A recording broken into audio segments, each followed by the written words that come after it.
Hello everyone, welcome back to PCS mind. दोस्तों, घटना चक्र पूर्वावलोकन की सीरीज़ में आप सभी का स्वागत है। यहाँ पर हम बीपीएससी के एग्ज़ाम के लिए घटना चक्र को कवर कर रहे हैं। यह क्लास आपकी बीपीएससी के सभी एग्ज़ाम्स के लिए काफ़ी ज़्यादा उपयोगी है। आपको इस सीरीज़ को कंटिन्यू फॉलो करना है। तो आप यहाँ पर देख सकते हैं, यहाँ पर आपका सबसे पहले हमने भारतीय इतिहास को डिस्कस किया था, जिसमें हमने एंशिएंट हिस्ट्री, मिडिवल हिस्ट्री और मॉडर्न हिस्ट्री को कवर किया था। देन हमने भारतीय राज व्यवस्था, पॉलिटी को भी आप सभी के साथ में डिस्कस किया है।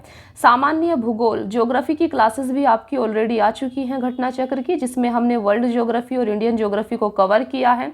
जनरल साइंस में आपका फिजिक्स, केमिस्ट्री और बायोलॉजी, इन तीनों पर आपकी क्लासेस आ चुकी हैं। तो दोस्तों, अगर आप इस चैनल पर नए हैं तो आपको इसी चैनल की प्लेलिस्ट में जाकर इन सभी क्लासेस को भी देख लेना है। आज की क्लास में हम कवर करने वाले हैं आपका भारतीय अर्थव्यवस्था, इंडियन इकोनॉमी। तो भारतीय अर्थव्यवस्था आपका आज की क्लास में डिस्कस किया जाएगा, इसीलिए आपको आज की क्लास को अच्छे से पूरा देखना है। चलिए फिर स्टार्ट करते हैं आज की क्लास। फ्रेंड्स, यहाँ से आप देख सकते हैं, यहाँ से आपका भारतीय अर्थव्यवस्था शुरू होता है। देखिए, जिसमें आपका सबसे पहला क्वेश्चन है, भारत की राष्ट्रीय आय का मुख्य स्रोत है। तो फ्रेंड्स, इसका सही आंसर आपका बी हो जाएगा, कृषि। भारत की राष्ट्रीय आय का मुख्य स्रोत कृषि है। फ्रेंड्स, दूसरा क्वेश्चन है आपका, भारत की उन्नति संतोषजनक रही है। इसका सही आंसर है ए, कुल राष्ट्रीय उत्पाद में बढ़ोतरी के संबंध में। तो आप यहाँ पर इसकी एक्सप्लेनेशन देख सकते हैं। प्रश्न काल में दिए गए विकल्पों में, प्रश्न काल का मतलब है 1994 में आपसे ये क्वेश्चन पूछा गया था 39th बीपीएससी में। तो प्रश्न काल में दिए गए विकल्पों में से किसी भी विकल्प के संबंध में उन्नति संतोषजनक नहीं रही थी, किंतु विकल्प ए अन्य सभी विकल्पों की अपेक्षा नजदीकी सही विकल्प है। वर्तमान में यदि वर्ष 2020-21 को छोड़ दिया जाए तो विकल्प ए सर्वोत्तम उत्तर है। देखिए, यहाँ से जो डेटा आपको बताया जाएगा, इस पर आपको ध्यान देना है। प्रथम पंचवर्षीय योजना को छोड़कर वर्ष 1974 तक, अर्थात चौथी योजना तक, सभी योजनाओं में राष्ट्रीय आय की वास्तविक वृद्धि निर्धारित लक्ष्य की अपेक्षा कम रही है। 1980 से वर्तमान तक की अवधि में राष्ट्रीय आय की वृद्धि दर संतोषजनक मानी जा सकती है। भारत की विभिन्न 12 पंचवर्षीय योजनाओं में अब तक की सर्वाधिक वृद्धि दर 10वीं पंचवर्षीय योजना में दर्ज की गई है। तो ये पॉइंट आपको ध्यान रखना है। आपसे क्वेश्चन पूछा जा सकता है, सबसे ज़्यादा वृद्धि दर कौन सी पंचवर्षीय योजना की रही थी? तो आपको याद रखना है 10वीं पंचवर्षीय योजना। 10वीं पंचवर्षीय योजना की वृद्धि दर सबसे ज़्यादा रही थी, जिसमें राष्ट्रीय आय की औसत वार्षिक वृद्धि दर 7.6% थी। तो इसको आपको ध्यान देना है। तीसरा क्वेश्चन है आपका, भारत में राष्ट्रीय आय की गणना में एक समस्या है। तो सही आंसर आपका डी है, असंगठित क्षेत्र। तो भारत में राष्ट्रीय आय की गणना में एक समस्या असंगठित क्षेत्र उत्पन्न करता है। देखिए, राष्ट्रीय आय की गणना में असंगठित क्षेत्र एक बाधा है, क्योंकि असंगठित क्षेत्र द्वारा उत्पादन एवं आय के आंकड़े किसी भी संस्थान को प्रदान नहीं किए जाते, या कई बार उसका मौद्रिक मूल्य में मापन ही नहीं किया जाता। तो दोस्तों, असंगठित क्षेत्र किस प्रकार से समस्या उत्पन्न करता है? वो इसलिए क्योंकि उत्पादन और आय के आंकड़े किसी भी संस्थान को इसके द्वारा प्रदान नहीं किए जाते हैं। इससे राष्ट्रीय आय की गणना में आंकड़ों की कमी के कारण असंगठित क्षेत्र के योगदान का आकलन करने में कठिनाई आती है। फोर्थ क्वेश्चन है आपका, भारत में राष्ट्रीय आय समंकों का आकलन किसके द्वारा किया जाता है? सही आंसर है डी, केंद्रीय सांख्यिकी संगठन। तो भारत में राष्ट्रीय आय का आकलन केंद्रीय सांख्यिकी संगठन के द्वारा किया जाता है। तो यहाँ पर आप देख सकते हैं, भारत में राष्ट्रीय आय का आकलन राष्ट्रीय सांख्यिकी कार्यालय एनएसओ। देखिए, एक चीज़ को आपको यहाँ पर ध्यान में रखना है, ये क्वेश्चन आपका काफ़ी पुराना है, 1995 में पूछा गया था। तो जब ये पूछा गया था दोस्तों, उस टाइम आपका केंद्रीय सांख्यिकी संगठन राष्ट्रीय आय का आकलन करता था। लेकिन अगर बात करें वर्तमान संदर्भ की, तो वर्तमान में राष्ट्रीय सांख्यिकी कार्यालय एनएसओ के द्वारा राष्ट्रीय आय का आकलन किया जाता है। अगर आपसे वर्तमान में पूछा जाए कि भारत की राष्ट्रीय आय का आकलन किसके द्वारा किया जाता है, तो आपको एनएसओ राष्ट्रीय सांख्यिकी कार्यालय को याद रखना है। और इससे पहले पूर्व में केंद्रीय सांख्यिकी संगठन सीएसओ के द्वारा राष्ट्रीय आय का आकलन किया जाता था। देखिए, एनएसओ नेशनल अकाउंट स्टैटिस्टिक्स प्रतिवर्ष राष्ट्रीय लेखा सांख्यिकी नाम से राष्ट्रीय आय के आंकड़े प्रकाशित करता है। वर्तमान में राष्ट्रीय आय का आधार वर्ष 2011-12 है। पांचवा क्वेश्चन है आपका, आर्थिक विकास का सबसे अच्छा सूचकांक किसके द्वारा प्रदान किया जा सकता है? सही आंसर है बी, प्रति वर्ष प्रति व्यक्ति वास्तविक आय में वृद्धि से। तो यहाँ पर आप देख सकते हैं किसी देश की आर्थिक समृद्धि या आर्थिक विकास की सर्वाधिक उपयुक्त माप प्रति व्यक्ति उत्पाद या प्रति व्यक्ति वास्तविक आय होती है, क्योंकि यह राष्ट्रीय आय की प्रति व्यक्ति उपलब्धता को दर्शाती है। तो किसी भी देश के आर्थिक विकास को देखा जा सकता है वहाँ पर प्रति व्यक्ति आय कितनी है, कितनी लोगों को इनकम हो रही है।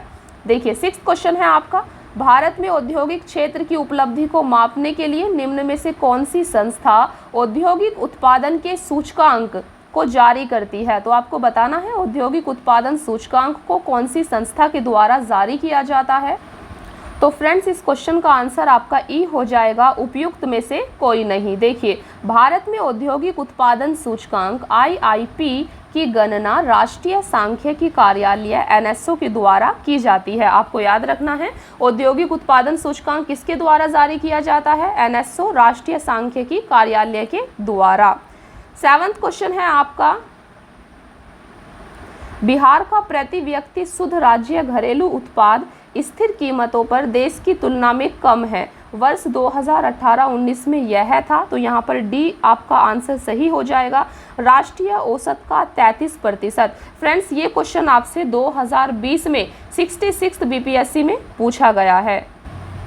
8वां क्वेश्चन है आपका, भारत को एक अल्प विकसित देश कहा जाता है उसकी। तो यहाँ पर सही आंसर है डी, 2, 3, 4 ये 3 ऑप्शन आपके यहाँ पर सही हैं, पहला ऑप्शन गलत है। देखिए तो भारत को एक अल्प विकसित देश कहा जाता है क्योंकि तीव्र गति से जनसंख्या में वृद्धि के कारण, कृषि पर अधिक निर्भरता के कारण, औद्योगिक उन्नति की मंद गति के कारण। तो ये 3 कारण यहाँ पर दिए गए हैं जिसके कारण से भारत को एक अल्प विकसित देश कहा जाता है, जबकि नियोजन की आवश्यकता के कारण ये कथन आपका यहाँ पर गलत दिया गया है। तो इसको आपको याद रखना है।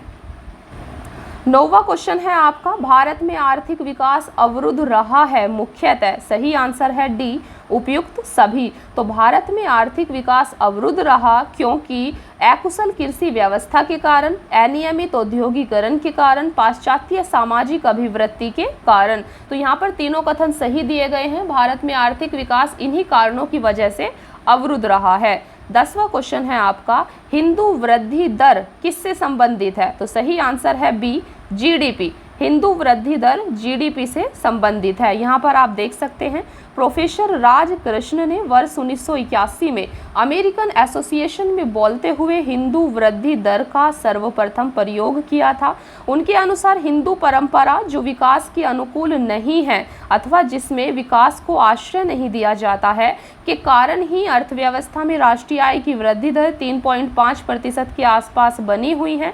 अतः स्पष्ट है कि प्रोफेसर राज कृष्ण द्वारा प्रयुक्त हिंदू वृद्धि दर जीडीपी से संबंधित है। 11वां क्वेश्चन है आपका, भारत में सीमांत कृषि भूमि जोत का आकार है। सही आंसर है डी, 1 हेक्टेयर से कम। तो आपको पता होना चाहिए भारत में सीमांत कृषि भूमि जोत का आकार 1 हेक्टेयर से कम होता है। यहाँ पर आप देख सकते हैं। देखिए यहाँ पर आपको अलग अलग भूमि दी गई हैं और उनको बताया गया है कि कौन सी भूमि में कितना आकार होता है। तो कृषि गणना 2015-16 का ये डेटा है। परिचालन जोतों की संख्या एवं क्षेत्र का आकार समूह निम्न है। देखिए अगर बात करें 1 हेक्टेयर से कम भूमि की, तो 1 हेक्टेयर से कम भूमि आपकी सीमांत कृषि भूमि जोत के अंतर्गत आती है। 1 से 2 हेक्टेयर की भूमि छोटी जोत कहलाती है। 2 से 4 हेक्टेयर की भूमि अर्ध मध्यम जोत कहलाती है। 4 से 10 हेक्टेयर की भूमि मध्यम जोत कहलाती है, जबकि 10 हेक्टेयर से अधिक अगर किसी व्यक्ति के पास भूमि है तो वह बड़ी जोत कहलाती है। 12वां क्वेश्चन है आपका, बिहार में कृषि भूमि की जोतों का औसतन आकार दूसरे राज्यों की तुलना में है। तो सही आंसर है बी, न्यूनतम से द्वितीय। आपको इसको ध्यान देना है। देखिए कृषि जनगणना 2015-16 के अनुसार बिहार में कुल जोतों की संख्या 16.41 मिलियन है, जिसमें सीमांत जोत आपकी 1 हेक्टेयर से कम होती है और 1.25 हेक्टेयर लघु जोत है। राष्ट्रीय औसत पर सीमांत जोत 0.38 हेक्टेयर होती है। 13वां क्वेश्चन है, भारत में न्यूनतम समर्थन मूल्य का निर्धारण कौन करता है? इसको आपको अच्छे से याद कर लेना है। तो भारत में न्यूनतम समर्थन मूल्य MSP मिनिमम सपोर्ट प्राइस का निर्धारण कृषि लागत एवं मूल्य आयोग के द्वारा किया जाता है। देखिए यहाँ पर आप देख सकते हैं, कृषिगत उपजों की कीमतों पर सरकार को सलाह देने के उद्देश्य से वर्ष 1965 में कृषि मूल्य आयोग की स्थापना की गई थी। वर्ष 1985 में कृषि मूल्य आयोग का नाम बदलकर कृषि लागत और मूल्य आयोग कर दिया गया। इसका मुख्यालय नई दिल्ली में है। इस संस्था द्वारा कुल 22 फसलों के लिए न्यूनतम समर्थन मूल्य तथा गन्ने के लिए उचित एवं लाभकारी मूल्य हेतु सिफारिश सरकार से की जाती है। 14 क्वेश्चन है आपका, भारत में अर्थ शोधन निवारण अधिनियम कब से लागू हुआ? सही आंसर है डी 2005। तो भारत में अर्थ शोधन निवारण अधिनियम 2005 को लागू हुआ था। देखिए 15वां क्वेश्चन है, शब्द संक्षेप ट्रिम्स, ट्रिम्स से क्या बनता है? तो आपको यहाँ पर ट्रिम्स की फुल फॉर्म पता होना चाहिए। ट्रिम्स की फुल फॉर्म आपसे पूछी गई है।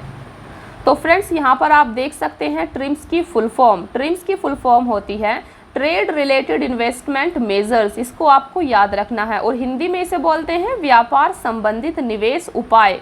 यह विश्व व्यापार संगठन से संबंधित है। 16वां क्वेश्चन है आपका, भारत सरकार ने अखिल भारतीय थोक कीमत सूचकांक के लिए आधार वर्ष 2004-05 से बदलकर किस वर्ष को बनाया है? सही आंसर है बी 2011-12। इसको आपको याद रखना है। तो थोक कीमत सूचकांक का आधार वर्ष अभी वर्तमान में 2011-12 है। नेक्स्ट क्वेश्चन है आपका, भारत के किस राज्य की वर्तमान मूल्यों पर नवीनतम प्रति व्यक्ति आय न्यूनतम है? सही आंसर है ए बिहार। तो भारत के बिहार राज्य की वर्तमान मूल्यों पर नवीनतम प्रति व्यक्ति आय न्यूनतम है। आप यहाँ पर देख सकते हैं प्रश्नकाल, जिस टाइम पर ये प्रश्न पूछा गया था, और आर्थिक समीक्षा 2021-22 के अनुसार भी वर्ष 2019-20 के वर्तमान मूल्यों पर भारतीय राज्यों में न्यूनतम प्रति व्यक्ति आय बिहार की है। 2 अगस्त 2021 तक की स्थिति के अनुसार वर्ष 2020-21 में बिहार की प्रति व्यक्ति आय 46,292 रुपये अनुमानित है। 18वां क्वेश्चन है, बिहार में नवीनतम वार्षिक प्रति व्यक्ति बिजली का उपभोग है? तो सही आंसर है ए न्यूनतम। बिहार में नवीनतम वार्षिक प्रति व्यक्ति बिजली का उपभोग न्यूनतम होता है। नेक्स्ट क्वेश्चन आप देख सकते हैं, निम्नलिखित राज्यों पर विचार करें। पंजाब, उत्तर प्रदेश, आंध्र प्रदेश और पश्चिम बंगाल भारत में चावल उत्पादक राज्यों के रूप में उपयुक्त के सही आरोही क्रम को चुने। तो यहाँ पर आपको आरोही क्रम बताना है चावल के उत्पादन के बारे में। तो फ्रेंड्स सही आंसर यहाँ पर आपका डी है। सबसे पहले आ जाएगा आपका आंध्र प्रदेश, देन पंजाब, देन उत्तर प्रदेश और देन पश्चिम बंगाल। आपको एक चीज़ यहाँ पर ध्यान रखनी है। देखिए 2 चीज़ें होती हैं, एक होता है आरोही क्रम और एक होता है अवरोही क्रम। आरोही क्रम आपका बढ़ता क्रम होता है। बढ़ते क्रम का मतलब है आपको इसमें बढ़ते हुए जाना है। सबसे पहले कहाँ पर?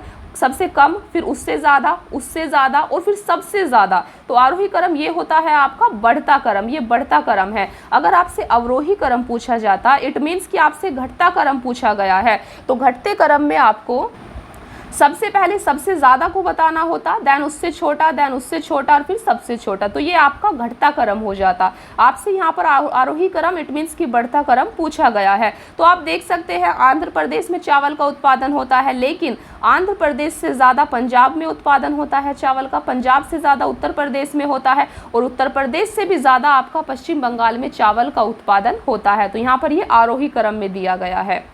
देखिए 20वां क्वेश्चन है आपका, भारत में किस राज्य में कपास का औसतन उत्पादन सर्वाधिक है? सही आंसर है डी आंध्र प्रदेश। तो भारत में आंध्र प्रदेश में कपास का औसतन उत्पादन सर्वाधिक होता है। 21 क्वेश्चन है आपका, निम्न में से कौन सा एक 20वीं शताब्दी के 60वें दशक के अंतिम दौर की हरित क्रांति की प्रकृति का सबसे उचित वर्णन करता है? तो फ्रेंड्स यहाँ पर आपसे हरित क्रांति के बारे में पूछा गया है और यहाँ पर आंसर आपका ई है। देखिए ई का मतलब ये होता है, यहाँ पर आपके 2 आंसर हो सकते हैं, या तो उपयुक्त में से कोई नहीं, या फिर उपयुक्त में से एक से अधिक। चलिए सबसे पहले समझते हैं इसको, फिर डिसाइड करेंगे कि कौन सा हमारा आंसर है। तो 20वीं शताब्दी के 60वें दशक के अंतिम दौर की हरित क्रांति, यहाँ पर हम हरित क्रांति के बारे में पढ़ेंगे। हरित क्रांति की प्रकृति का सबसे उचित वर्णन इस प्रकार है। उच्च पैदावार किस्म की बीजों HYV सीड्स। तो आपको पता है कि हरित क्रांति में उच्च पैदावार किस्म की बीजों HYV सीड्स का यूज किया गया था। फ्रेंड्स, हरित क्रांति में उच्च पैदावार किस्मों के बीजों के अलावा उर्वरक, सिंचाई हेतु पानी, कृषि मशीनरी, कीटनाशकों का प्रयोग तथा किसानों के कृषि ज्ञान आदि ने कृषि के क्षेत्र में उल्लेखनीय परिवर्तन लाया, जिसे तकनीकी रूप से हरित क्रांति या कृषि क्रांति के रूप में जाना जाता है। यद्यपि बिहार लोक सेवा आयोग ने इस प्रश्न का सही उत्तर डी माना है, जबकि उच्च उत्पादक कृषि कार्यक्रम हरित क्रांति का प्रमुख घटक है। अतः इस प्रश्न का सही उत्तर विकल्प ई, विकल्प सी और डी दोनों सही होना चाहिए।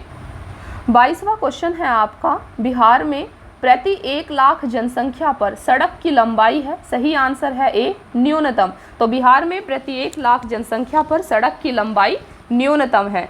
देखिए नेक्स्ट क्वेश्चन है आपका 23, निम्न में से कौन सा उपागम प्रोफेसर अमर्त्य सेन से संबंधित है, सही आंसर है बी, सक्षमता उपागम। आपको याद रखना है, सक्षमता उपागम प्रोफेसर अमर्त्य सेन से संबंधित है। यहाँ पर आप देख सकते हैं, सक्षमता उपागम का विकास 1980 के दशक में कल्याणकारी अर्थशास्त्र के वैकल्पिक दृष्टिकोण के रूप में हुआ। सक्षमता उपागम का मुख्य ध्येय व्यक्ति की स्वतंत्रता, कल्याण की बहुआयामी प्रकृति का विकास करना एवं व्यक्तिगत विषमता को दूर करना होता है। प्रोफेसर अमर्त्य सेन इस दृष्टिकोण के प्रमुख अर्थशास्त्री हैं, जिन्हें कल्याणकारी अर्थशास्त्र सक्षमता उपागम हेतु वर्ष 1998 में अर्थशास्त्र का नोबेल पुरस्कार प्रदान किया गया था। तो फ्रेंड्स, ये फैक्ट भी आपको याद रखना है, अमर्त्य सेन को नोबेल पुरस्कार कब दिया गया था। तो अमर्त्य सेन को सक्षमता उपागम के लिए, कल्याणकारी अर्थशास्त्र के लिए 1998 में अर्थशास्त्र का नोबेल पुरस्कार प्रदान किया गया था।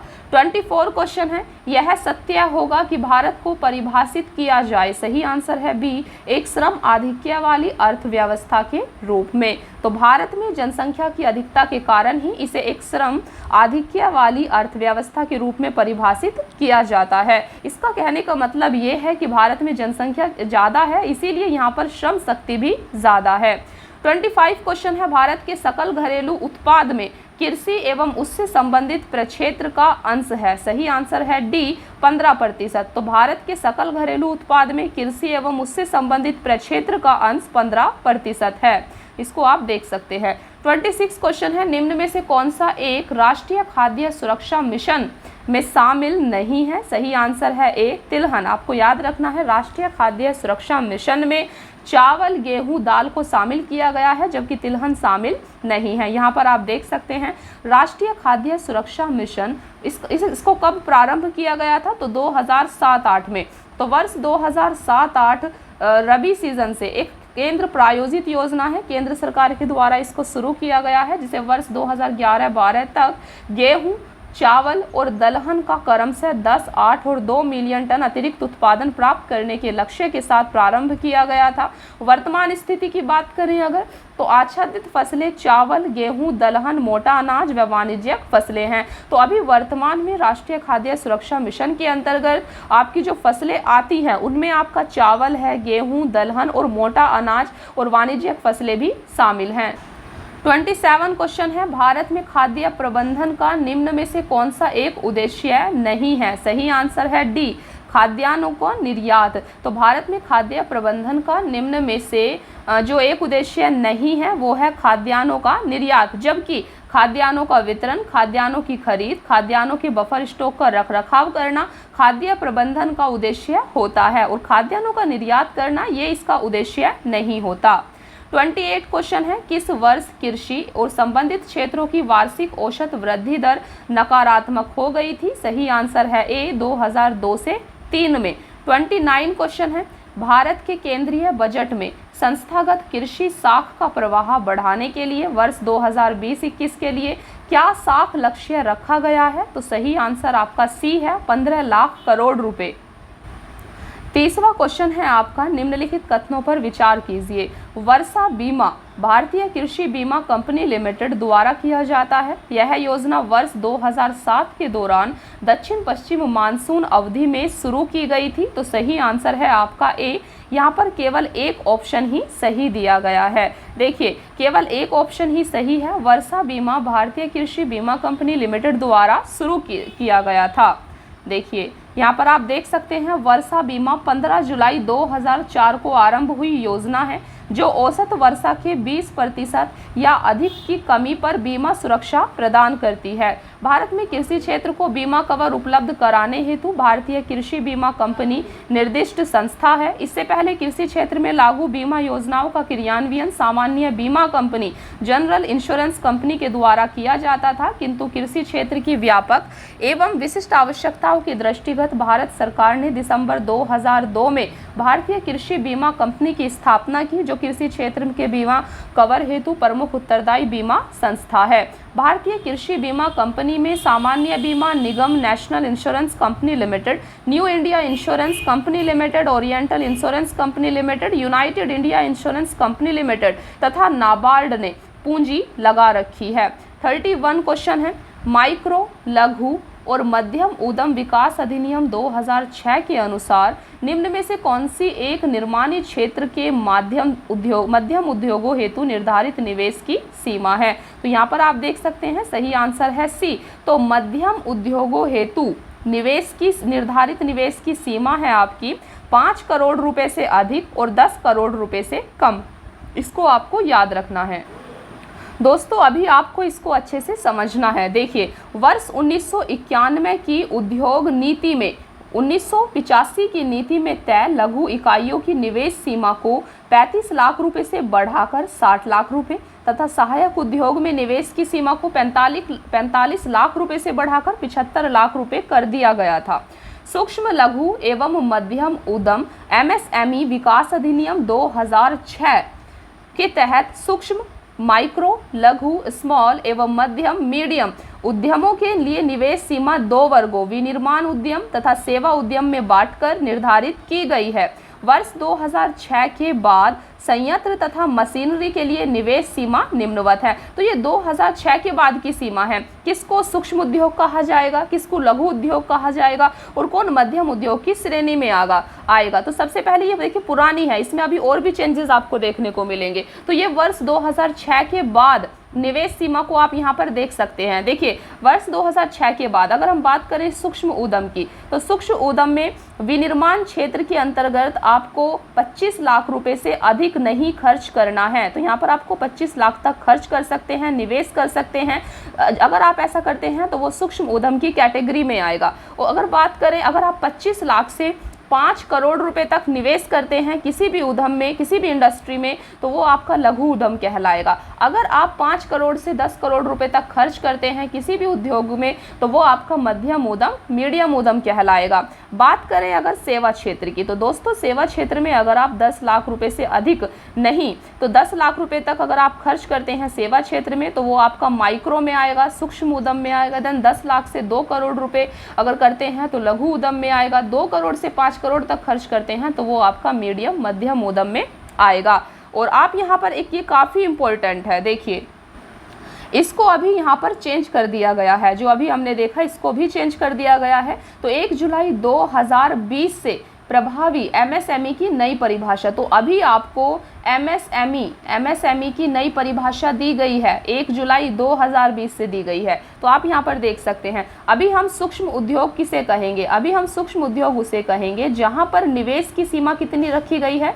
तो अगर आप 1 करोड़, जहाँ पर देखिए किसी भी इंडस्ट्री का टर्नओवर 1 करोड़ हो और 1 करोड़ से 5 करोड़ रुपए तक का टर्नओवर हो, तो वो आपका सूक्ष्म उद्यम होगा। अगर वहाँ पर निवेश की सीमा, देखिए दोस्तों यहाँ पर एक चीज़ है, यहाँ पर 2 चीज़ें दी गई हैं, आपको 2 चीज़ों को देखना है। एक तो निवेश को आपको यहाँ पर देखना है, दूसरा टर्नओवर को देखना है, ठीक है।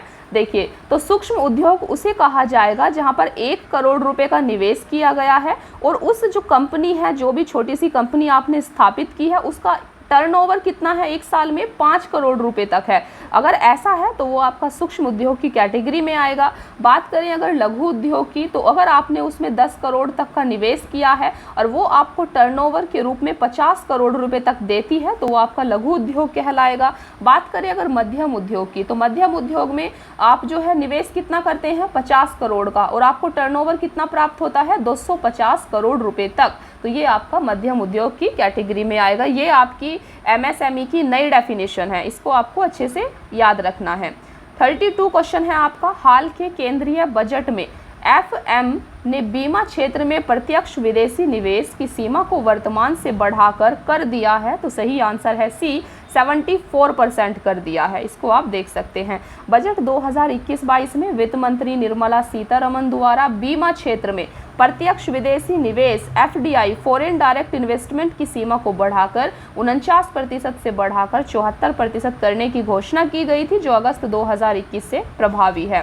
33 क्वेश्चन है यहाँ पर, देखिए, केंद्र सरकार के भारी उद्योग एवं सार्वजनिक उद्यम मंत्रालय द्वारा लघु रत्न श्रेणी 1 उद्योग को अधिकतम कितनी धनराशि तक वित्तीय स्वायत्ता दी गई है? सही आंसर है डी, 500 करोड़ रुपए तक। तो आप यहाँ पर देख सकते हैं, किसी पीएसयू पब्लिक सेक्टर यूनिट को मिनी रत्न का दर्जा बनाए रखने के लिए पिछले लगातार 3 वर्षों तक मुनाफा अर्जित करते रहने की आवश्यकता होती है। मिनी रत्न का दर्जा प्राप्त पीएसयू को बिना सरकार की मंजूरी लिए 500 करोड़ रुपए तक के निवेश की स्वायत्ता होती है, स्वतंत्रता होती है। अप्रैल के अंत 2022 तक भारत में कुल 11 महारत्ना, 13 नवरत्ना और 75 मिनी रत्ना कंपनी है। 34 क्वेश्चन है, सरकारी व्यय को नियंत्रित करने का प्राधिकारी है? सही आंसर है सी, वित्त मंत्रालय। सरकारी व्यय को नियंत्रित करने का प्राधिकारी वित्त मंत्रालय है, तो आप यहाँ पर देख सकते हैं। 35 क्वेश्चन है, केंद्रीय सरकार के निम्नलिखित महत्वपूर्ण कर राजस्व के स्रोतों पर विचार कीजिए। तो इसका सही आंसर यहाँ पर ए हो जाएगा आपका। आप यहाँ पर देख सकते हैं। आपको इसको किस प्रकार से लगाना है, तो आपको यहाँ पर देखिए, सबसे पहला आ जाएगा आपका नंबर 1 निगम कर, देन आपका आएगा दूसरा निगम कर के अलावा अन्य आय पर कर कस्टम्स, और तीसरा आपका देखिए इसके बाद आपका फोर्थ आएगा, फोर्थ आपका संघ उत्पादन शुल्क, देन आपका तीसरा आएगा कस्टम्स। तो इसको आप यहाँ पर देख सकते हैं। देखिए दोस्तों, यहाँ पर आपसे अवरोही क्रम घटते क्रम में इसको लगाने के लिए कहा गया था। इस वर्ड पर ध्यान दीजिए, यहाँ पर जो सरकार को सकल कर राजस्व प्राप्त होता है, इसको आपको अवरोही क्रम घटते क्रम में लगाना था। तो सरकार को सबसे ज़्यादा जो टैक्स प्राप्त होता है वो होता है आपका निगम कर से, कॉरपोरेशन टैक्स से सबसे ज़्यादा कर सरकार को प्राप्त होता है, इसीलिए ये नंबर 1 पर आपका आया। ठीक है, इसीलिए इसको नंबर 1 पर रखा गया है। फिर दूसरे नंबर पर जो सरकार को प्राप्त होता है कर, वो होता है निगम कर के अलावा जो अन्य इनकम टैक्स, जो आय पर कर लगाया जाता है। तो इनकम टैक्स से सरकार को और भी ज़्यादा कर मिलता है, इसीलिए ये दूसरे नंबर पर आएगा। तीसरे नंबर पर आया आपका संघ उत्पादन शुल्क, तो तीसरे नंबर पर संघ उत्पादन शुल्क से प्राप्त होता है, देन कस्टम से आपको 4th नंबर पर प्राप्त होता है। इसीलिए हमने इसको अवरोही क्रम, इट मीन्स की घटते हुए क्रम में लगाया है। देखिए, इसको आप यहाँ पर देख सकते हैं।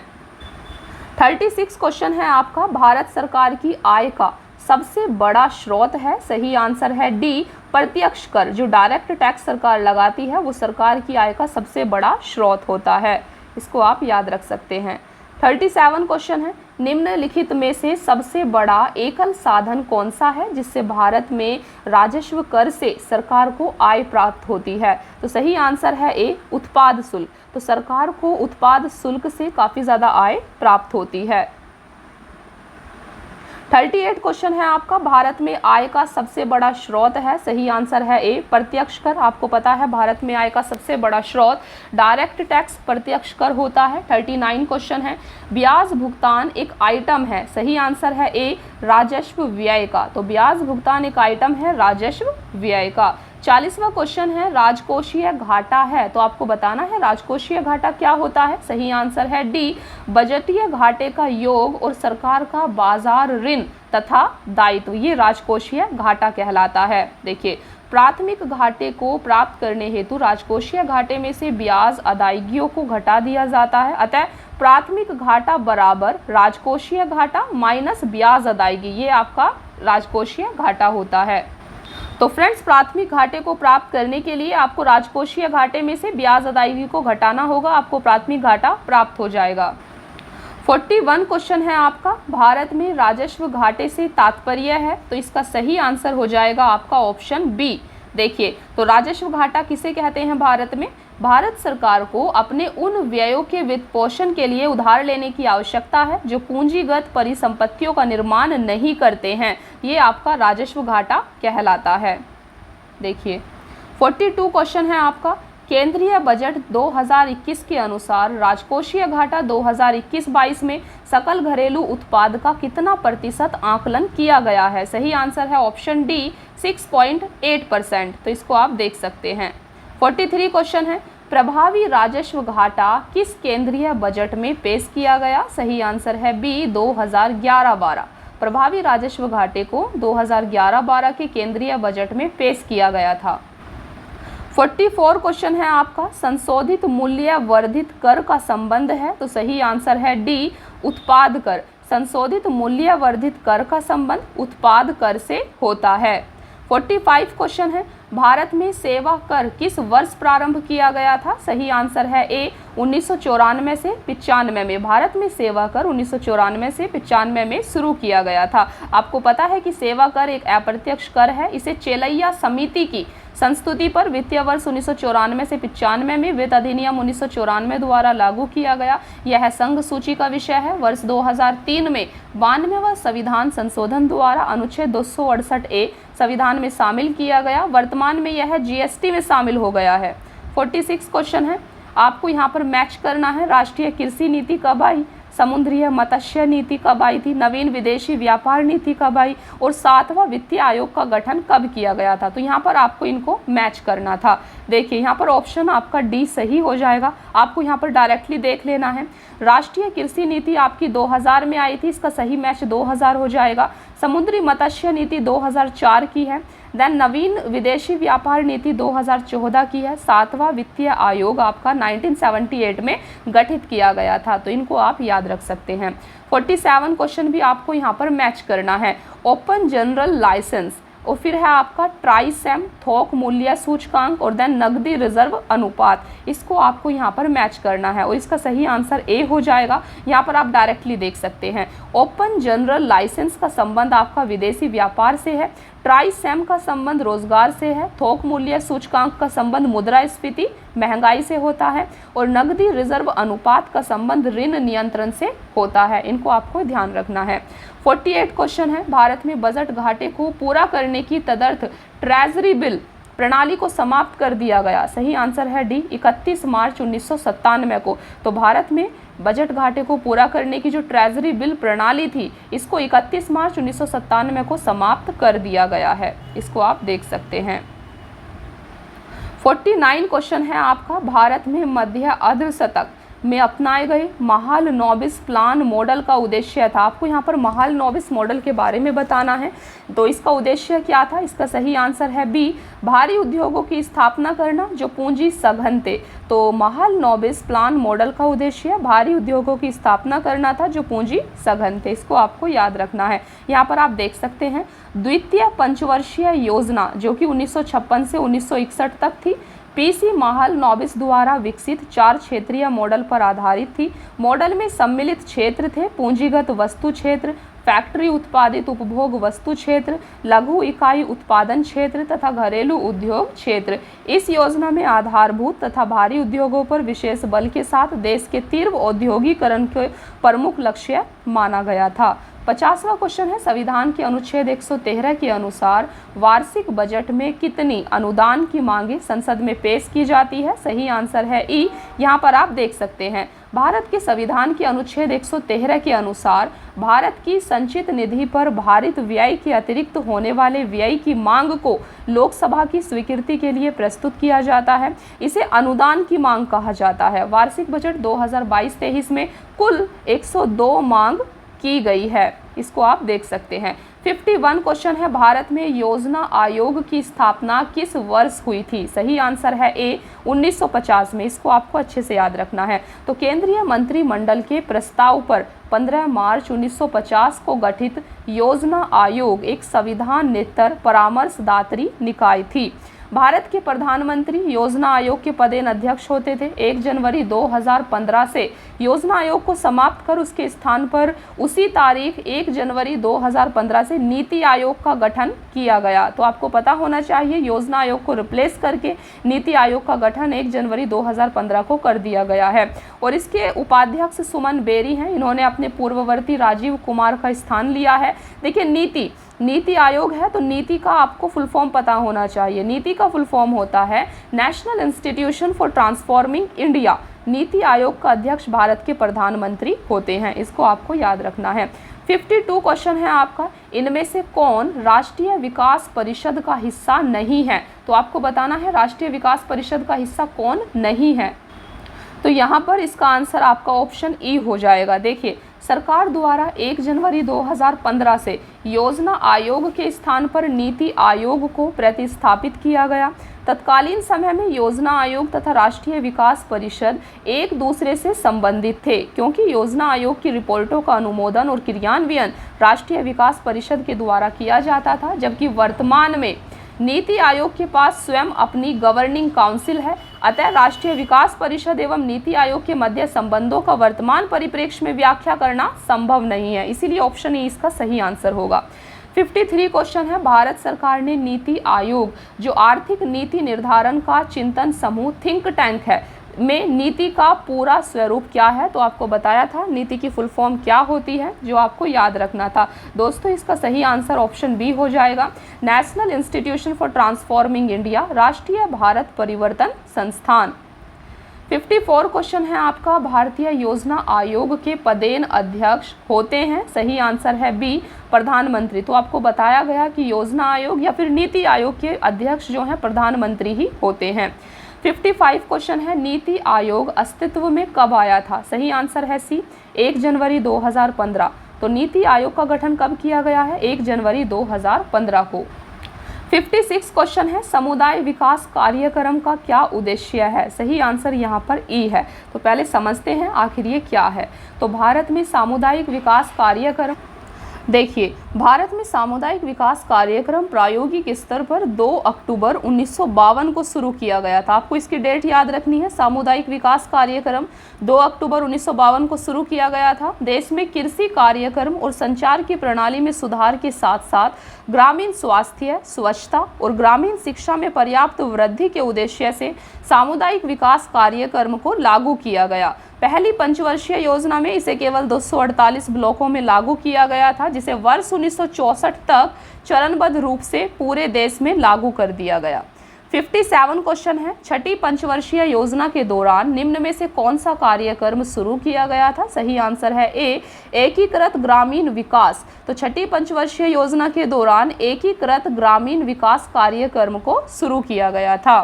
50 आप यहाँ पर एक चीज़ देख सकते हैं। देखिए छठी पंचवर्षीय योजना का कार्यकाल क्या था? तो 1980 से 1985 में आपकी छठी पंचवर्षीय योजना को चलाया गया था, और जिसमें एकीकृत ग्रामीण विकास कार्यक्रम 2 अक्टूबर 1980 को शुरू किया गया था। ये डेट भी आपको याद रखनी है। एकीकृत ग्रामीण विकास कार्यक्रम को छठी पंचवर्षीय योजना में प्रारंभ किया गया था। इस योजना का मुख्य उद्देश्य ग्रामीण निर्धन परिवारों को स्वरोजगार हेतु ऋण उपलब्ध कराकर उन्हें रोजगार प्रदान करना था, जिससे सहायता प्राप्त परिवार गरीबी रेखा से ऊपर उठ सके। अप्रैल 1999 से इसे स्वर्ण जयंती स्वरोजगार योजना में मिला दिया गया। 58 क्वेश्चन है, अंत्योदय कार्यक्रम सर्वप्रथम किस राज्य में शुरू किया गया था? सही आंसर है डी राजस्थान। अंत्योदय कार्यक्रम राजस्थान में सर्वप्रथम शुरू किया गया था। देख सकते हैं अंत्योदय कार्यक्रम वर्ष 1977 में राजस्थान राज्य में प्रारंभ किया गया था। नेक्स्ट क्वेश्चन है आपका है 59, राष्ट्रीय नियोजन में रोलिंग प्लान की अवधारणा लागू की गई थी? सही आंसर है सी जनता सरकार के द्वारा। याद रखना है जिस वक्त पंचवर्षीय योजना आपकी चल रही थी उसी के बीच में रोलिंग प्लान चलाया गया था जनता सरकार के द्वारा। गुन्नार मिर्डल ने अपनी पुस्तक Indian economic in its broader setting में रोलिंग प्लान को विकासशील देशों के लिए अनुशंसित किया था। इसे जनता पार्टी सरकार 1978 से 80 में द्वारा लागू किया गया था। 60वां क्वेश्चन है आपका, चल योजना के बारे में निम्नलिखित पर विचार करें। तो इस ऑप्शन का इसका आपका सही आंसर डी हो जाएगा। 1, 2, 3, 4 सभी कथन यहाँ पर आपका सही दिए गए हैं। तो अभी आप देख सकते हैं, चल योजना चालू वर्ष के लिए एक योजना जिसमें वार्षिक बजट शामिल होता है, सही है। एक योजना जो 3, 4 या 5 वर्षों के लिए निर्धारित होती है, सही है। यह अर्थव्यवस्था की आवश्यकता अनुसार प्रति वर्ष संशोधित होती है, सही है। 10, 15 अथवा 20 वर्षों के लिए एक सापेक्ष योजना। तो चारों कथन यहाँ पर चल योजना के बारे में सही दिए गए हैं। दोस्तों एक चीज़ ध्यान रखनी है, जो आपका रोलिंग प्लान था, रोलिंग प्लान को ही यहाँ पर आपका चल योजना कहा जा रहा है। तो रोलिंग प्लान या चल योजना एक दीर्घकालीन योजना होती है। इसमें 3 योजनाएं अल्पकालीन 1 वर्ष हेतु, मध्यकालीन 3 से 5 वर्ष हेतु, दीर्घकालीन 10 से 20 वर्ष हेतु योजनाएं बनाई जाती हैं। रोलिंग प्लान के तहत योजना में आवश्यक संशोधन किया जाता है। इस प्रकार यह एक लचीली योजना है जो स्वयं को परिस्थितियों के अनुरूप समायोजित करते हुए आगे बढ़ती है। 61 क्वेश्चन है, भारत में योजना अवकाश की अवधि थी, सही आंसर है बी, 1966 से 69। आपको याद रखना है। देखिए, तीसरी पंचवर्षीय योजना की समाप्ति 31 मार्च 1966 को हुई और चौथी पंचवर्षीय योजना 1 अप्रैल 1969 से प्रारंभ हुई। इस अवधि अर्थात 1 अप्रैल 1966 से 31 मार्च 1969 तक, इस डेट को आपको याद रखना है। 1 अप्रैल 1966 से 31 मार्च 1969 तक 3 वर्ष कोई भी पंचवर्षीय योजना अस्तित्व में नहीं रही। अतः वर्ष 1966 से 69 को ही भारतीय आयोजन के इतिहास में योजना अवकाश प्लान हॉलिडे के रूप में जाना जाता है।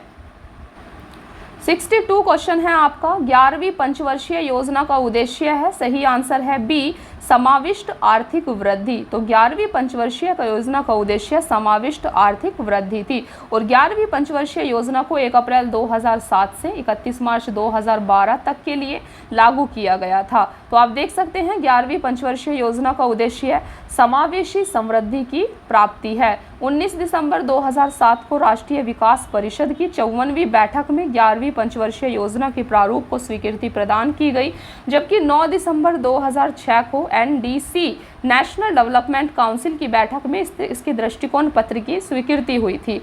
63 क्वेश्चन आपके सामने दिया गया है, यहाँ पर आपको मैच करना है। तो फ्रेंड्स यहाँ पर आप देख सकते हैं 1955 में भारतीय औद्योगिक ऋण और निवेश निगम की शुरुआत की गई। 1964 आपका भारतीय औद्योगिक विकास बैंक से जुड़ा हुआ है। 1982 में भारतीय निर्यात आयात बैंक की स्थापना की गई थी और 1987 में आपका औद्योगिक और वित्तीय पुनर्निर्माण बोर्ड की स्थापना की गई थी। तो आप यहाँ पर इसको देख सकते हैं। देखिए, भारतीय निर्यात आयात बैंक अधिनियम 1981 के अंतर्गत वर्ष 1982 में स्थापित भारतीय निर्यात आयात बैंक एक्जिम बैंक देश की एक शीर्ष वित्तीय संस्था है। भारतीय औद्योगिक विकास बैंक IDBI का गठन भारतीय औद्योगिक विकास बैंक अधिनियम 1964 के तहत एक वित्तीय संस्था के रूप में हुआ था और यह भारत सरकार द्वारा जारी 22 जून 1964 की अधिसूचना के द्वारा 1 जुलाई 1964 से अस्तित्व में आई। भारतीय औद्योगिक ऋण और निवेश निगम ICICI की स्थापना वर्ष 1955 में निजी क्षेत्र के उद्योगों को मध्य एवं दीर्घकालीन ऋण प्रदान करने हेतु की गई थी। औद्योगिक और वित्तीय पुनर्निर्माण बोर्ड की स्थापना जनवरी 1987 में की गई थी। 64 क्वेश्चन है, निम्न में से भारत का कौन सा व्यापारिक बैंक विश्व के शीर्ष 100 बैंकों में शामिल है? सही आंसर है बी, भारतीय स्टेट बैंक। आपको याद रखना है। तो भारतीय स्टेट बैंक विश्व के शीर्ष 100 बैंकों में शामिल है। 65 क्वेश्चन है, 12वीं पंचवर्षीय योजना के दौरान कृषि एवं सहायक क्षेत्र के लिए निम्न में से किस एक औसत वार्षिक विकास दर का लक्ष्य रखा गया था? सही आंसर है सी, 4%, लगभग 4%। 66 क्वेश्चन है, निम्नलिखित उपभोक्ता मूल्य सूचकांकों पर विचार कीजिए। यहाँ पर आपको उपभोक्ता मूल्य सूचकांक पर विचार कर बताना है कौन सा सही है। आपका यहाँ पर सिर्फ केवल 4 ऑप्शन ही सही दिया गया है। तो आप यहाँ पर देख सकते हैं। देखिए, यहाँ पर आपको बताना था उपभोक्ता मूल्य सूचकांक के बारे में। उपयुक्त सूचकांकों में से कौन सा केंद्रीय सांख्यिकी संगठन CSO द्वारा संकलित किया जाता है? तो केवल 4 सही ऑप्शन है। शहरी गैर श्रम कर्मचारियों के लिए उपभोक्ता मूल्य सूचकांक, ये आपका यहाँ पर केवल 4 ऑप्शन सही है। 67 क्वेश्चन है, भारत में वित्तीय क्षेत्र के सुधारों में शामिल है? सही आंसर है डी, उपयुक्त सभी। तो भारत में वित्तीय क्षेत्र के सुधारों में CRR और SLR को कम करना, बीमा क्षेत्र में निजी कंपनियों का प्रवेश, ब्याज दर का अविनियमन करना, ये सभी सुधारों में शामिल हैं। नेक्स्ट 68 क्वेश्चन है, इनमें से कौन 15वें वित्त आयोग का सदस्य नहीं है? सही आंसर है बी, सुदीप्तो मुंडले। सुदीप्तो मुंडले 15वें वित्त आयोग के सदस्य नहीं है, जबकि अशोक कुमार लाहिड़ी, रमेश चंद, अजय नारायण झा 15वें वित्त आयोग के सदस्य हैं। तो आप देख सकते हैं 27 नवंबर 2017 को NK सिंह की अध्यक्षता में 15वें वित्त आयोग का गठन किया गया था, जिसमें 4 सदस्य थे, Ajay Narayan Jha, doctor Ashok Lahiri, doctor Anoop Singh, professor Ramesh Chandra. आयोग गठन के प्रारंभ में भारतीय रिजर्व बैंक के वर्तमान गवर्नर शक्तिकांत दास भी इस आयोग के सदस्य थे, लेकिन बाद में शक्तिकांत दास की जगह अजय नारायण झा को सदस्य बनाया गया, जो 1 मार्च 2019 से प्रभावी हुआ। 69 क्वेश्चन है, यदि भारतीय रिजर्व बैंक के द्वारा नगद कोष अनुपात में कमी की जाती है तो इसका साख सृजन पर प्रभाव होगा? सही आंसर है ए, वृद्धि। इससे साख सृजन में वृद्धि होगी। तो आप यहाँ पर देख सकते हैं भारतीय रिजर्व बैंक RBI के द्वारा नगद कोष अनुपात CRR, कैश रिजर्व रेशो में कमी करने पर वाणिज्यिक बैंकों द्वारा साख सृजन की मात्रा में वृद्धि होती है। 70वां क्वेश्चन है आपका 70 क्वेश्चन, भारतीय जीवन बीमा निगम की स्थापना कब हुई? सही आंसर है ए, 1956 में। 1956 में भारतीय जीवन बीमा निगम की स्थापना की गई थी। 71 क्वेश्चन है, देखिए, विदेशी मुद्रा जिसमें त्वरित प्रवास की प्रवृत्ति होती है कहलाती है? सही आंसर है ए, गर्म मुद्रा। आपको याद रखना है, ऐसी मुद्रा, ऐसी विदेशी मुद्रा जिसमें त्वरित प्रवास की प्रवृत्ति होती है वह आपकी गर्म मुद्रा कहलाती है, हॉट मनी कहलाती है। निवेशकों द्वारा उच्च ब्याज दर से लाभ प्राप्ति हेतु इस प्रकार की मुद्रा का प्रवाह एक देश से दूसरे देश में आसानी से किया जाता है। 72 क्वेश्चन है, RN मल्होत्रा कमेटी संबंधित है? देखिए, नेक्स्ट आपका 72 क्वेश्चन है, RN मल्होत्रा कमेटी संबंधित है? सही आंसर है सी, बीमा क्षेत्र से। इसको आपको फ्रेंड्स जरूर से याद रखना है, कमेटी से अक्सर क्वेश्चन पूछ लिए जाते हैं और डायरेक्टली क्वेश्चन पूछा जाएगा। RN मल्होत्रा कमेटी किससे संबंधित है? तो ये बीमा क्षेत्र से संबंधित है। यहाँ पर आप देख सकते हैं RN मल्होत्रा समिति की रिपोर्ट 7 जनवरी 1994 की प्रमुख सिफारिश के अनुसार IRDA अधिनियम 1999 पारित किया गया। रिपोर्ट में बीमा क्षेत्र के लिए एक स्वतंत्र नियामक प्राधिकरण की स्थापना की सिफारिश की गई थी। अप्रैल 2000 में IRDA एक सांविधिक निकाय के रूप में सामने आया। तो इसको आप देख सकते हैं। 73 क्वेश्चन है, यहाँ पर 2 सूची दी गई हैं जिनको आपको मैच करना है। तो फ्रेंड्स, इसका सही आंसर तो ऑप्शन ए हो जाएगा आपका, लेकिन हम यहाँ पर डायरेक्टली उनको देखते हैं। ठीक है, देखिए, सबसे पहले है आपका सरकारिया आयोग। तो सरकारिया आयोग का गठन किस लिए किया गया था? सरकारिया आयोग का गठन केंद्र राज्य संबंधों पर किया गया था। तो ये आयोग आपका केंद्र राज्य संबंध से रिलेटेड है। दूसरा है सी रंगराजन समिति। तो सी रंगराजन समिति आपकी गरीबी माप की कार्य प्रणाली की समीक्षा करने हेतु बनाई गई थी। तीसरा है पारेख समिति। पारेख समिति का गठन इंफ्रास्ट्रक्चर फाइनेंसिंग के लिए किया गया था। नरसिंह समिति, नरसिंघम समिति का गठन बैंकिंग क्षेत्र में सुधार के लिए किया गया था। इन कमेटीज को आपको याद कर लेना है। 74 क्वेश्चन है, निम्नलिखित कथनों पर विचार कीजिए, और इसका सही आंसर ऑप्शन सी है। 1 और 2 दोनों यहाँ पर सही दिए गए हैं। देखिए, बैंक दर वह ब्याज दर है जो भारतीय रिजर्व बैंक अपने ग्राहकों से उनके अल्पकालिक उधार पर लेता है। दूसरा कथन है, रेपो दर वह ब्याज दर है जो भारतीय रिजर्व बैंक अपने ग्राहकों से उनके दीर्घकालिक उधार पर लेता है। तो दोनों कथन यहाँ पर सही दिया गया है। चलिए देखते हैं नेक्स्ट। 75 क्वेश्चन है, 1 रुपए के नोट पर हस्ताक्षर होता है? तो सही आंसर है आपका ए, वित्त मंत्रालय के सचिव का। इसको भी ध्यान रखना है, 1 रुपए के नोट पर वित्त मंत्रालय के सचिव का हस्ताक्षर होता है। यहाँ पर आप देख सकते हैं। देखिए, भारतीय रिजर्व बैंक 1 रुपए के नोटों एवं सिक्कों तथा अन्य छोटे सिक्कों को छोड़कर भारत में विभिन्न मूल्य वर्ग के नोटों को जारी करता है। 1 रुपए के नोटों का निर्गमन भारत सरकार द्वारा किया जाता है, जिस पर वित्त मंत्रालय के सचिव का हस्ताक्षर होता है। 76 क्वेश्चन है, निम्नलिखित योजनाओं पर विचार करें। तो आपको इन योजनाओं को आप देख सकते हैं, इन योजनाओं को लागू करने का सही कालानुक्रमिक क्या है आपको बताना है। इनमें सबसे पहली योजना कौन से शुरू हुई थी, उसके बाद कौन सी शुरू हुई, देन कौन सी शुरू हुई, तो ये आपको यहाँ पर बताना है। सही आंसर यहाँ पर डी है आपका। सबसे पहले 2, देन 4, देन 3, देन 1। तो आप इस प्रकार से इसको देख सकते हैं। देखिए यहाँ पर समझते हैं। तो ट्राइसेम की फुल फॉर्म देखिए, training of rural youth for self employment. तो ये ट्राइसेम की फुल फॉर्म होती है। तो ट्राइसेम योजना 18 से 35 वर्ष आयु वर्ग के ग्रामीण युवाओं को स्वरोजगार हेतु प्रशिक्षण प्रदान करने के उद्देश्य से अगस्त 1979 में प्रारंभ की गई थी।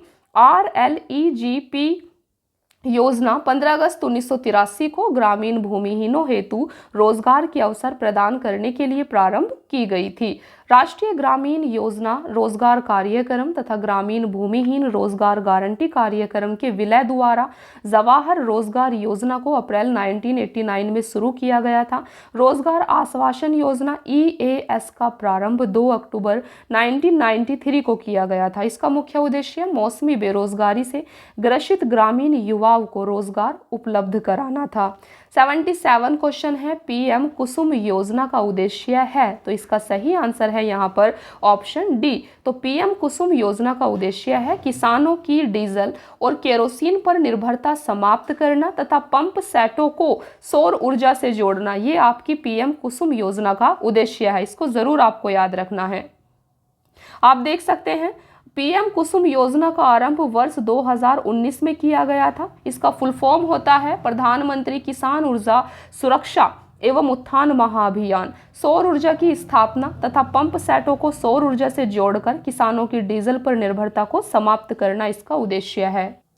78 क्वेश्चन है आपका, निम्न में से भारत निर्माण का कौन अंश नहीं है। तो सही आंसर है ए, कृषि आधारित उद्योग। तो कृषि आधारित उद्योग ये भारत निर्माण का अंश नहीं है। यहाँ पर आप देख सकते हैं, भारत निर्माण कार्यक्रम केंद्र सरकार द्वारा 16 दिसंबर 2005 को प्रारंभ किया गया था, जिसका मूल उद्देश्य ग्रामीण अवसंरचना का विकास करना है। इसकी कार्य योजना में ग्रामीण क्षेत्रों में विद्युत, सड़क, पेयजल, दूरसंचार, सिंचाई एवं आवासों का निर्माण शामिल थे।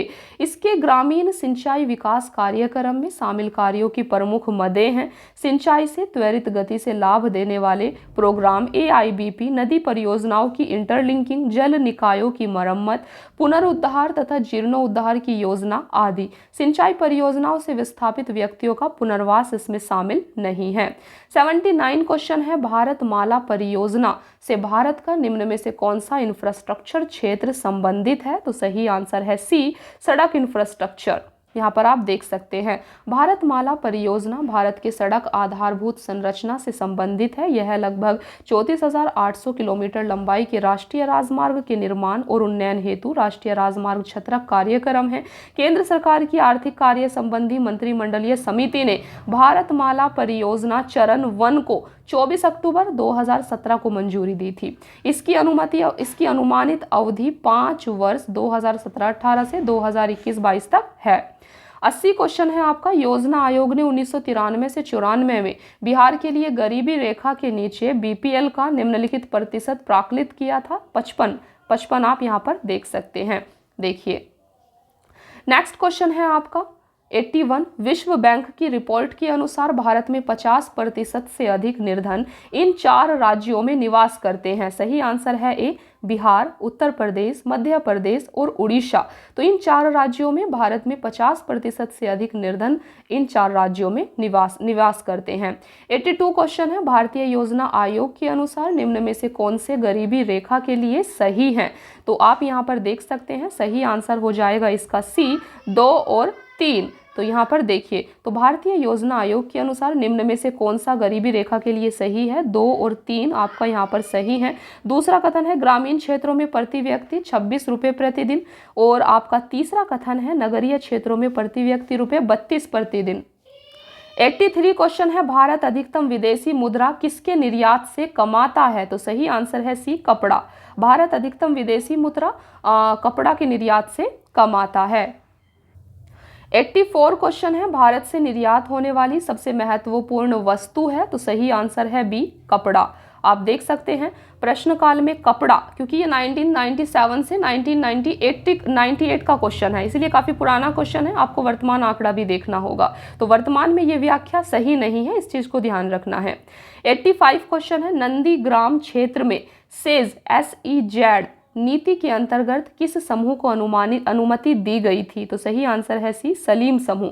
सलीम समूह को अनुमति दी गई थी। देखिए पश्चिम बंगाल के नंदीग्राम क्षेत्र में सेज स्पेशल इकोनॉमिक जोन नीति के अंतर्गत सलीम समूह को विशेष तौर से जेम्स एंड ज्वेलरी के लिए अनुमति दी गई थी। 86 क्वेश्चन है, निम्न में से किन वर्षों में व्यापार संतुलन भारत के लिए अनुकूल था? सही आंसर है बी, 1972 से 73 और 1976 से 77 में। 87 क्वेश्चन है, नई मुद्रा यूरो किस वर्ष में प्रारंभ की गई? तो सही आंसर है डी, 1999 में। तो यूरो को 1999 में प्रारंभ किया गया था।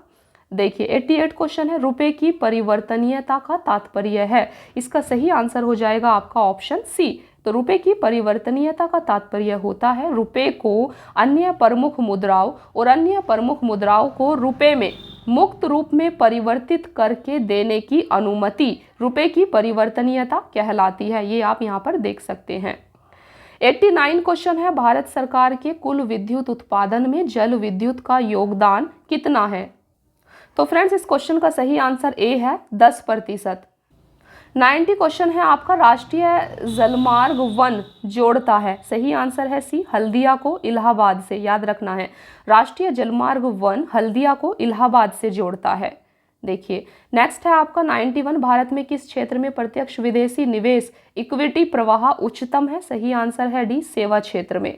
92 क्वेश्चन है आपका, निम्न में से भारत का कौन सा औद्योगिक या आर्थिक गलियारा जापान के सहयोग से विकसित किया जा रहा है? तो इसका दोस्तों सही आंसर हो जाएगा आपका ऑप्शन सी, और ऑप्शन सी है आपका दिल्ली मुंबई।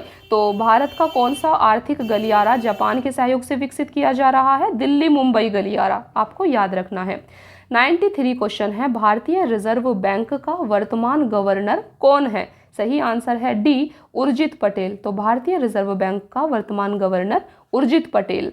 देखिए एक मिनट, अभी उर्जित पटेल, दोस्तों आपको एक चीज और ध्यान रखनी है, ये क्वेश्चन आपका 2017 में पूछा गया था, तो इसीलिए डेटा यहाँ पर पुराना दिया गया है। ये जिस टाइम पर ये क्वेश्चन पूछा गया था ये उसी टाइम का यहाँ पर आपको ऑप्शन भी मिलेगा, लेकिन यहाँ से आपको आइडिया लगाना है कि इस प्रकार का क्वेश्चन पूछा जा सकता है। तो आपको क्या करना है, आपको भारतीय रिजर्व बैंक का वर्तमान गवर्नर कौन है अभी 2023 में, इसको आपको क्या करना है, सर्च करना है। सर्च करके आपको कमेंट बॉक्स में भी लिखना है कि वर्तमान में भारतीय रिजर्व बैंक के वर्तमान गवर्नर कौन है, क्योंकि उर्जित पटेल तो नहीं है। 94 क्वेश्चन है आपका, विश्व बैंक के नवीनतम विकास प्रतिवेदन के अनुसार भारतीय अर्थव्यवस्था की स्थिति है?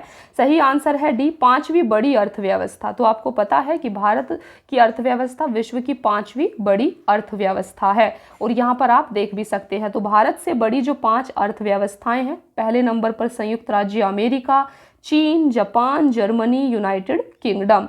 देखिए लेकिन अभी भारत जो है यूनाइटेड किंगडम को पीछे छोड़कर 5वें स्थान पर आ चुका है, ये भी आपको याद रखना है। 95 क्वेश्चन है, G15 है? सही आंसर है डी, विश्व के विकासशील देशों का संगठन। तो G15 विश्व के विकासशील देशों का संगठन है। 96 क्वेश्चन है, इन देशों में से कौन सा एक देश G8 समूह का सदस्य नहीं है? तो सही आंसर है सी, स्पेन। तो कौन सा एक देश G8 समूह का सदस्य नहीं है? स्पेन। यहाँ पर आप देख सकते हैं प्रारंभ में G7 विश्व के 7 औद्योगिक रूप से विकसित गैर समाजवादी देशों का एक संगठन था, जिसमें America, Canada, Germany, Britain, France, Italy और जापान सम्मिलित थे। बाजार उन्मुखी अर्थव्यवस्था की ओर अग्रसर होने के पश्चात रूस भी इस संगठन का वर्ष 1997 में सदस्य बन गया, अतः अब इसे G8 के नाम से जाना जाने लगा। उल्लेखनीय है कि वर्तमान में रूस की सदस्यता निलंबित होने के कारण इसे पुनः G7 कहा जाने लगा है। तो ये भी याद रखना है, रूस की सदस्यता को निलंबित कर दिया गया है। 97 क्वेश्चन है, आसियान इसके लिए है, तो सही आंसर है C, association of south east Asian nation. यहाँ पर आसियान की फुल फॉर्म आपसे पूछी गई थी। देखिए आसियान की फुल फॉर्म होती है आपकी association of south east Asian nation, दक्षिण पूर्व एशियाई राष्ट्रों का संघ। 98 क्वेश्चन है, भारतीय विकास फोरम IDF पहले जाना जाता था, सही आंसर है ये भारत सहायता क्लब के नाम से। तो भारतीय विकास फोरम को पहले भारत सहायता क्लब के रूप में जाना जाता था। 99 क्वेश्चन है, वर्तमान में बिहार में संपत्ति का मुख्य स्रोत क्या है, सही आंसर है बी, कृषि। तो वर्तमान में बिहार में संपत्ति का मुख्य स्रोत कृषि है। दोस्तों 100 क्वेश्चन है आपके सामने। फोर्ब्स पत्रिका के अनुसार 2007 में विश्व का सबसे धनी व्यक्ति है। देखिए ये 2008 का क्वेश्चन है, तो यहाँ पर डेटा पुराना होगा, आपको न्यू डेटा सर्च करना है। यहाँ पर हम आपके प्रीवियस ईयर क्वेश्चंस को डिस्कस कर रहे हैं घटना चक्र के माध्यम से, इसीलिए यहाँ पर आपको इनको बताया जा रहा है। और कहीं भी अगर आपको लगता है कि ये डेटा पुराना है, अभी वर्तमान में ये बदल चुका है, तो आपको तुरंत वीडियो को पॉज कीजिए और उसको सर्च कीजिए, ताकि अगर इस प्रकार का क्वेश्चन दोबारा आपसे पूछा जाए तो आप उसको सही कर पाएं। हम यहाँ पर आपका प्रीवियस ईयर क्वेश्चंस डिस्कस कर रहे हैं। तो 2008 के क्वेश्चन के अकॉर्डिंग इसका आंसर डी था, जो कि अभी वर्तमान संदर्भ में बदल चुका होगा। तो इस चीज को भी आपको याद रखना है। देखिए 101 क्वेश्चन है, वर्ष 2006-07 में बिहार का विकासात्मक व्यय इसके कुल व्यय का था, तो सही आंसर है ए, 60%। ये क्वेश्चन भी देखिए 2008 का पूछा हुआ क्वेश्चन है। 102 क्वेश्चन पूछा, देखिए 2008 में पूछा गया था भारत की कुल जनसंख्या कितनी है, तो 2008 के अकॉर्डिंग इसका यहाँ पर इनमें से कोई नहीं, यहाँ पर डी आंसर था। ठीक है। 103 क्वेश्चन आपका है, जनगणना 2001 के अनुसार भारत में जनसंख्या का घनत्व है, इसका सही आंसर यहाँ पर बी था, 324। नेक्स्ट है आपका भारतीय जनगणना 2011 के अनुसार निम्न राज्यों में से किस एक में जनसंख्या का घनत्व सर्वाधिक है, तो सही आंसर यहाँ पर सी है, बिहार। 2018 में ये क्वेश्चन आपसे पूछा गया था, यहाँ पर आप देख सकते हैं। देखिए 105 क्वेश्चन है, 2001 की जनगणना के अनुसार बिहार भारत का बड़ा जनसंख्या वाला राज्य है, तो सही आंसर है यहाँ पर बी, तीसरा। बिहार भारत का तीसरा बड़ी जनसंख्या वाला राज्य है।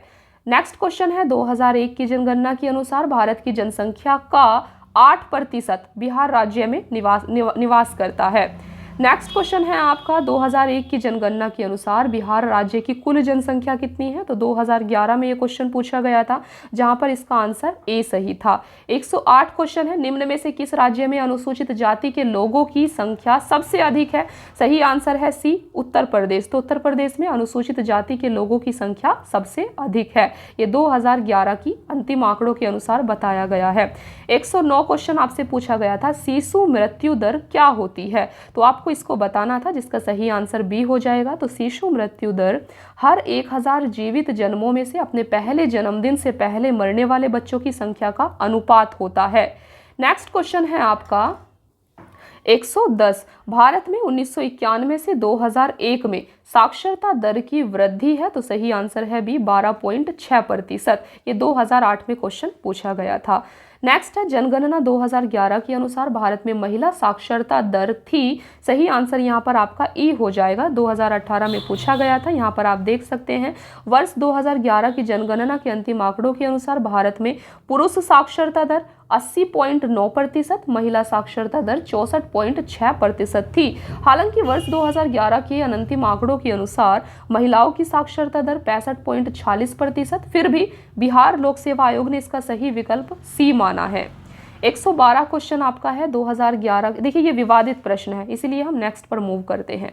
113 क्वेश्चन है, भारत में कृषि क्षेत्र श्रम शक्ति के कितने प्रतिशत लोगों को प्रत्यक्ष रोजगार प्रदान करता है, सही आंसर है डी, 65%। 2001 से 2002 का ये क्वेश्चन है आपका। नेक्स्ट क्वेश्चन है आपका यहाँ पर 114, निम्नलिखित स्रोतों में किससे भारत वर्ष सबसे अधिक विद्युत प्राप्त करता है, तो सही आंसर है बी, तापीय। तो तापीय स्रोत से भारत जो है सबसे अधिक यहाँ पर विद्युत प्राप्त करता है। 1996 का क्वेश्चन है, काफी पुराना क्वेश्चन है। चलिए देखते हैं नेक्स्ट। 115 क्वेश्चन है, 1991 की नई आर्थिक नीति का लक्ष्य था, तो सही आंसर डी हो जाएगा। देखिए 1991 की नई आर्थिक नीति का लक्ष्य उदारीकरण, निजीकरण और भूमंडलीकरण था, जिसको LPG रिफॉर्म के नाम से भी जाना जाता है, जिनको और दोस्तों आपको याद रखना है एलपीजी रिफॉर्म्स को 1991 में लागू किया गया था। तो एलपीजी की फुल फॉर्म होती है एल फॉर लिबरलाइजेशन अर्थात उदारीकरण, पी फॉर प्राइवेटाइजेशन अर्थात निजीकरण, जी फॉर ग्लोबलाइजेशन अर्थात वैश्वीकरण।